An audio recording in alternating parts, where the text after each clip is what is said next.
To you all. आप लोग मेरे लिए एक प्रेमी और प्रेमिका से कम नहीं है दोस्तों। बहुत मज़ा आता है आप लोग से बात करने में और बहुत इंटरेस्ट लगता है दोस्तों। आज हम आ गए हैं एक नोटिस लेकर आप सभी के लिए, और इसके साथ साथ एक इन्फॉर्मेशन भी है मेरे लिए, और आपको थोड़ा एक अलग नज़रिए से समझाने की कोशिश करूँगा। दोस्तों मैं बता दूं कि मेडिकल एजुकेशन की जो नोटिस आई थी वो करने मतलब कि शुरू में फॉर्म के लिए, तो वो करने मतलब कि जैन 31 डेडलाइन थी पेमेंट के लिए, एप्लीकेशन फ़ी की जो पेमेंट है, और फरवरी 3 जो थी उसका डेडलाइन एप्लीकेशन फॉर्म फिलअप का था। लेकिन कुछ रीज़न की वजह से मेडिकल एजुकेशन ने इसका रीज़न बताया कि जो करने मतलब कि जो ओमिक्रॉन का जो स्प्रेड हुआ उसकी वजह से बहुत सारा ऑफिस क्लोज हो गई, और जितने नेप्लीज बच्चे हैं उस सारे का डॉक्यूमेंट्स कलेक्ट ना होना पाने से बहुत सारे बच्चे फॉर्म फिलअप करने से वंचित हो सकते थे, और मेडिकल एजुकेशन ने उसे फॉर्म का जो डेडलाइन है उसे एक्सटेंड कर दिया, और वो डेडलाइन मीट होने जा रहा है। इसीलिए मैं एज अ रिमाइंडर अपनी तरफ से आप सभी को रिमाइंड करा रहा हूँ कि फरवरी 16 तक डेडलाइन है। 3 बजे तक आपका एप्लीकेशन फी पेमेंट पे कर देना है, और फरवरी 16 की बाद 2 दिन आपको टाइम मिलेगा। ऑलमोस्ट फरवरी 18 तक आप फॉर्म फिलअप कर सकते हैं। तो दोस्तों मैं यही कहना चाहूँगा कि आप इतने दिन में फॉर्म फिलअप कर लें।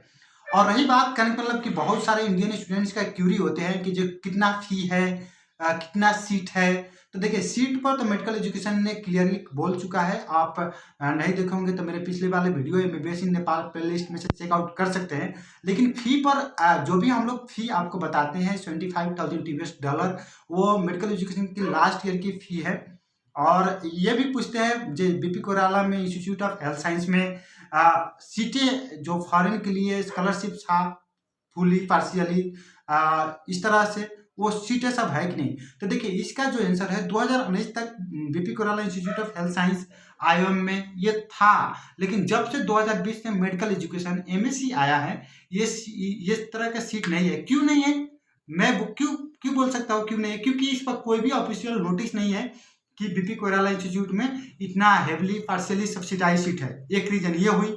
दूसरा रीजन ये हुई कि जो पिछले ईयर जो बच्चे एमडी राफी उमर, इमरान खान, बहुत सारे बच्चे के मैंने कांटेक्ट में थे, और वो सारे जो एमडी राफी उमर और इमरान खान ये दोनों करने मतलब कि जो फर्स्ट सेकेंड रैंक होल्डर थे फॉरेन कैटेगरी में, और ये दोनों को किसी को सीट नहीं मिला फुली सब्सिडाइड में या पार्शियली सब्सिडाइड में BP कोराला institute of health science में, जिसकी वजह से वो लोग आज भी कोटा में अपना प्रिपरेशन कर रहे हैं।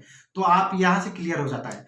अब लोग पूछते हैं इंडियन स्टूडेंट्स स्पेशली कि अगर मुझे 55 लाख 56 लाख देकर पढ़ना है नेपाल में तो मैं क्यों नहीं इंडिया में पढ़ लूँ। तो देखो दोस्तों मैं फाइनली कहूँगा यही कि अगर आपको इंडिया में एक कॉलेज मिल रहा है इतने रेंज में और इस तरह की नेपाल की जैसा कॉलेज मिल रहा है, तो मैं आपको सबसे बेस्ट कहूँगा कि आप इंडिया में ले एडमिशन, क्योंकि आप इंडियन हैं और आपका प्रायोरिटी हमेशा इंडिया फर्स्ट होना चाहिए। जैसे कि मैं नेपालीज हूँ तो मेरा प्रायोरिटी हमेशा नेपाल होता है और रहेगा, और आने वाले दिन में भी रहेगा। तो ये बात है। तो मैं यही कहूँगा कि आप इंडियन हैं, आपको इतने बजट के अंदर आपको इंडिया में बेस्ट कॉलेज मिल रहा है तो आप इंडिया में ले। अगर इंडिया से उतने बजट में नहीं मिल रहा है तो आप नेपाल को सेकेंड डेस्टिनेशन बनाए, सेकेंड प्रायोरिटी में रखें और बनाए।